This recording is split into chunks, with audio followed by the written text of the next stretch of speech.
শিক্ষার্থীদের দাবি আদায় না হওয়া পর্যন্ত জগন্নাথ বিশ্ববিদ্যালয় শাটডাউন ঘোষণা করেছেন শিক্ষক সমিতির সাধারণ সম্পাদক অধ্যাপক ডক্টর ওয়াইসউদ্দিন। 15 মে বৃহস্পতিবার আন্দোলনরত শিক্ষার্থীদের সঙ্গে আলোচনা শেষে তিনি এই ঘোষণা দেন।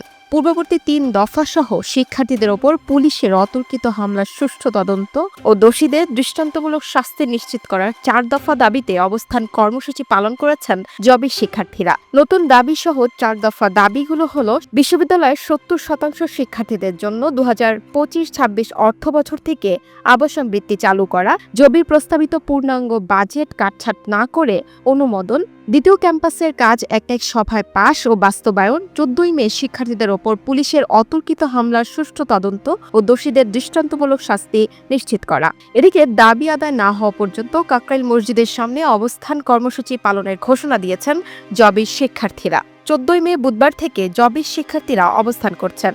অবস্থান কর্মসূচি পালন করায় অনেক শিক্ষার্থী ক্লান্ত হয়ে আন্দোলন থেকে সরে যাননি। কেউ কেউ রাতভর রাস্তায় ঘুমিয়ে আজ সকালে অবস্থান করেছেন। এর আগে গতকাল বুধবার 3 দফা দাবিতে প্রধান উপদেষ্টার বাসভবন যমুনা অভিমুখে লং মার্চ শুরু করেন জবির শিক্ষক শিক্ষার্থীরা।